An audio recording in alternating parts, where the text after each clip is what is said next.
In this video, I'm about to share 7 businesses that I built and really worked for me, and 3 that were complete disaster. So you can copy my wins and learn from my mistakes. Every one of those I actually ran myself in the real world. So it's not a theory, it's not a guesswork. So let's get to it. If you want to hear about my losses, let's stay until the end. I'm going to share it at the end of our video. The very first business I built was WISP, which is wireless internet service providing business.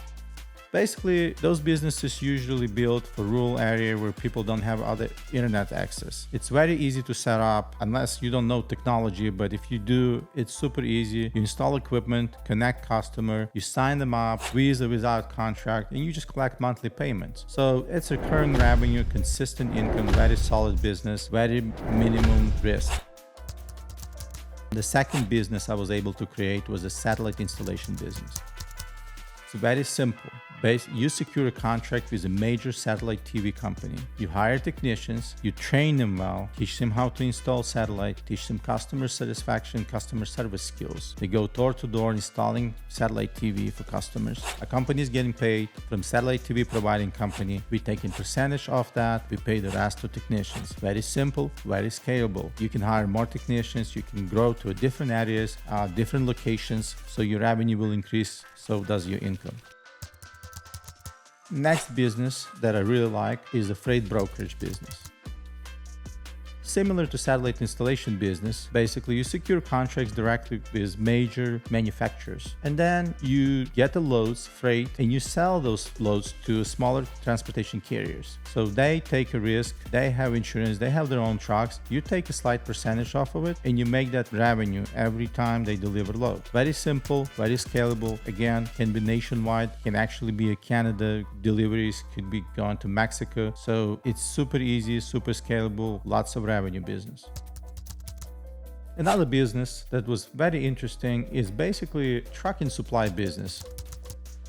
So that adventure is pretty interesting. You have to secure contracts and connections at the manufacturers, some in the United States, some overseas. It depends on the product you're looking for. So majority of those usually cargo securement equipment. You're talking about brakes, tires, lights, headlights, anything that related to the transportation industry. You set up warehouses, you hire crew, you set up a sales team, and you sell it directly to consumers, which is usually your trucking companies, or you can sell to retail companies like trucking dealerships, so on and so forth. So it's pretty straightforward business. You make percentage on it, super easy, very little risk. I love it. It's a good, easy business to get into.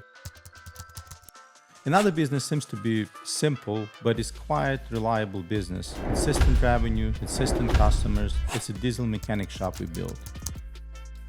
Diesel mechanic shop, tire shop, so we do different stuff. Once you gain the customer, your trucking company, whoever comes in for maintenance or repair, they are your loyal customer. They keep coming back always. So that's consistent income for your company. You make money on parts, you make money on service, very scalable, lots of opportunities to grow. As long as your shop size allows you to grow bigger, very solid. So the next business is simple, but it's not really for beginners. So once you build and establish your network and you have a great credit, you can start trucking or equipment leasing company. Basically, you buy a bunch of equipment and you lease it out on a monthly basis to other trucking or smaller companies. So for some reason, whether they can't get a credit or they can't afford to buy certain equipment, so they'd rather pay you monthly, get it from you, and call it a day. So what I was able to do because of that, because of a buying power, I was able to purchase so many trucks at the same time, and I will negotiate rates with the manufacturer by probably 20% or sometimes 25% less than the retail value. So I'm already saving so much money. And the lease is normal market rate, so everybody pays the same. So most of the time, actually, carrier is even responsible for their own maintenance. So you don't really have a headache. They provide their own insurance. You just get monthly income from that lease. So I love that business. It just takes a little bit of time, takes a little bit of network, takes a little bit of history to build it. Guys, what I'm about to tell you is really my favorite business out of all, because it's a super simple, but it's insanely easy to expand. Very minimum investment, you can utilize any product and you can make lots of money. This business made me lots of money. It's a simple e-commerce business. We use a Shopify system. You can use any system you want. But what we did, we took our equipment supply company, we put all of our products in the e-commerce website, and we started advertising online. Our orders started pouring in. All we have to do, pack and ship. Very minimum overhead, very minimum expense, lots of orders, lots of revenue, lots of profits. You do this with any products you want. You can overtake market if you find the right one. So please like a video, subscribe, because we'll be teaching you and showing you how to do this on your own and how to expand your business from scratch with bare minimum investment, if any at all. Let's now talk about negative losses. I wouldn't call it negative, I would call it teachable lesson, life lesson, so you don't do this again. But let's get to it. The first business I thought of, I was like, man, this is super easy. The car and truck wash on site. Since I was involved in the transportation industry, a lot of times we're looking for a person to come in and detail our truck. They charge a lot of money, is what it seems like, right? So I thought, okay, why not us? So I decided to, buy a couple trucks, buy equipment, hire a few people, thinking about, okay, that's a lot of revenue. Start calculating, man, that's great. But what can go wrong? Well, it went wrong. So first of all, I forgot to calculate depreciation on equipment, breakdowns, maintenance, insurance, fuel, supplies. Once we started calculating, man, my bank account was draining. So I was like, hell, we gotta stop this. This is getting too far. So we lost a lot of money. I shut it down, and that's it. That was it for that project. So we'll not do it again.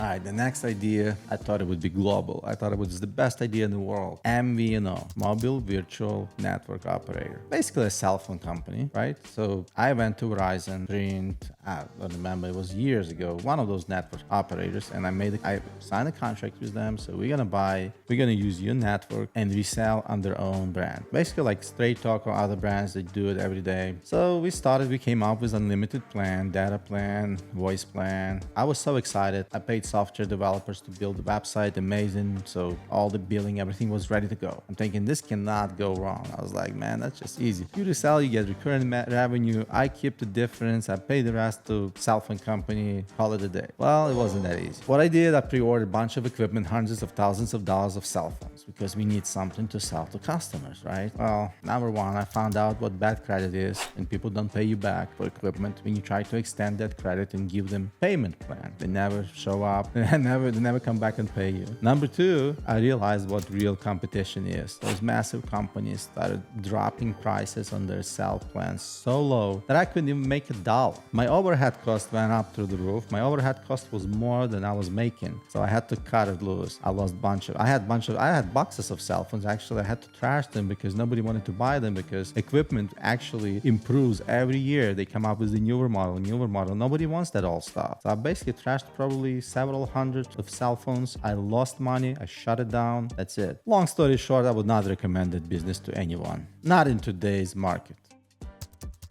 I saved best for last, all right? Long time ago, I decided to get into the trucking business. One of my friends told me, man, it's a cash cow. Everybody makes so much money. You just deliver, load, make money, put it in your bank account. Pay your driver a little bit, pay for fuel, pay for insurance. Super easy. So I thought so. Well, it wasn't. So since I didn't have a lot of money to invest, I decided to buy used trucks. That was the biggest mistake that I made in my life. I bought several used trucks. Everything looked good for the first month or two. I'm thinking, man, I'm killing it. All I have to do, buy more trucks. Well, one truck broke down. Repair cost tens of thousands of dollars. Second truck broke down. Repair cost $10,000. It's starting adding up really quick. Drivers are complaining. They're quitting. I couldn't keep hiring them because truck is in the shop. You got to keep them in hotel room. Expenses rising. Man, I lost so much money I can't even count. I will never do trucking business with used equipment ever again. That was the biggest mistake I ever made. So learn from that. Do not do it, buddy.